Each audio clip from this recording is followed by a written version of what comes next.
welcome to the Gingerbets Golf Betting Insights weekly YouTube show.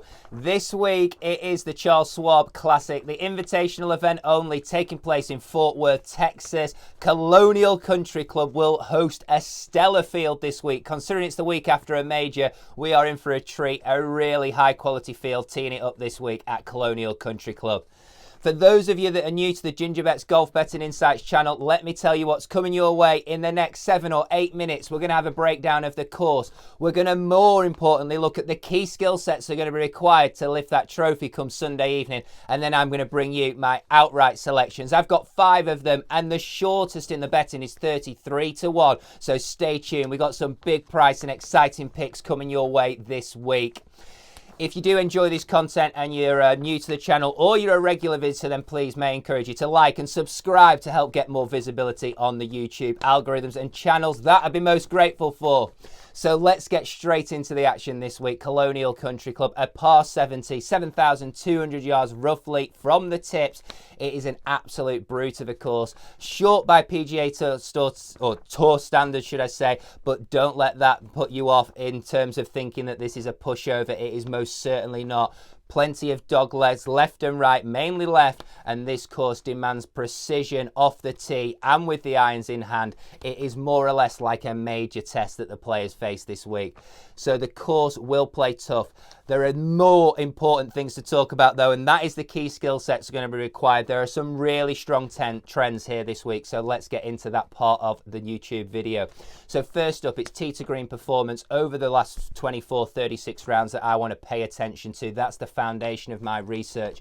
Next up, not often do I say this, but it's driving accuracy on the PGA Tour. It is a rarity that those words leave my mouth, but this week it is a necessity to hit fairways and be extremely accurate off the tee. When reading all the player comments, whether that be from 2017, 18 or 19, every player references the importance of playing this course from the fairways.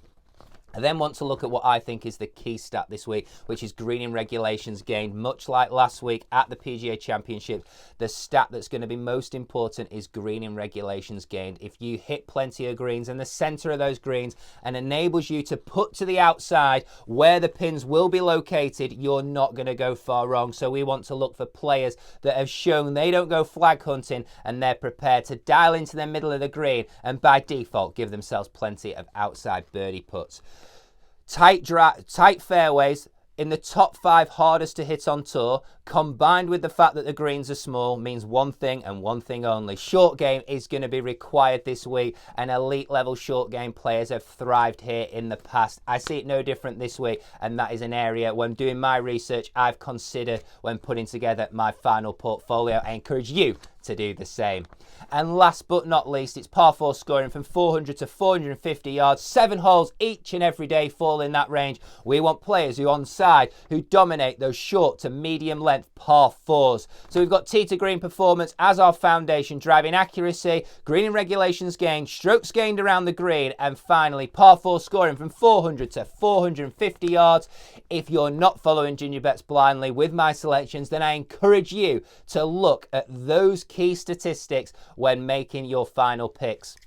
Before I get into the selections, if you are new to the channel or if you're a regular viewer and you haven't yet registered for the Gingerbets Golf Betting Insights weekly email, you're definitely missing out. There's so much more information than I can bring you in these videos. We look at the best outsiders, we break down the course in more detail and the skill sets required that I've just touched upon. We also look at the top 20 market, first round leaders, players to avoid, your golf betting needs covered every single week in one newsletter direct to your inbox, courtesy of Gingerbets. So do have a look in the description box, and if you've not yet registered, get your hands on that newsletter. It's sure to save you time, make you more informed, and give you an edge over the bookmakers.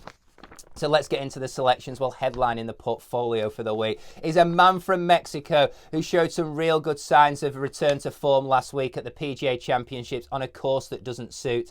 He is accurate off the tee in the top 10 for fairways found and good drives gained over the last 24 rounds. He was also in the top 10 last week at the PGA Championships. He is a player with an elite level short game who can move the ball both ways comfortably off the tee and more importantly with iron in hand. And and I'm expecting a strong performance from Abraham Answer, 33-1, BetMGM 35-1, William Hill 8 places. He will headline the portfolio for the week. Second up, another player that performed really well last week on a course that wouldn't have suited. He's got 3 top 10s in 9 visits to this event previously. He's one of the most accurate drivers on tour, sits in the top 20 on the whole of the PGA Tour for driving accuracy and good drives gained. He plays par 4s, them short to medium lengths, 400 to 450 yards, one extremely well. He ranks in the top 10. In fact, he's second on the PGA Tour over the last 24 rounds over that length. Combined with a great putter, Brian Harman, 50-1. I can't pass him up. He seems to be over his injury. This is a course that will suit him. He's a fader of the ball for a left-hander, which is like a draw for the right-handers off the tee box, and players comment that that is favourable here at Colonial Country Club. He will be the second selection of the week. 50-1, 45-1, 8 places, William Hill in the UK. Third up then, Chris Kirk, 40-1, a consistent player right now. Some of the most consistent form of his career. I believe he's a winner waiting to happen. He's a great wedge player. He's got an elite level short game. He's driving the ball better than ever he has in his career. He sits in the top 20 for fairways found over the past 24 rounds on tour. He's a drawer of the ball, again, which we've touched upon, could be of key importance this week. And I believe after a strong showing at the PGA Championships, he'll be high on confidence coming here with a real good chance of winning this event. 40-1 in the UK and in the USA. 8 places available in the UK. Take advantage of that. Fourth selection of the week. This is a player that I'm really excited about. He was nearly my headline pick. He just got pipped by Answer. He's the same price.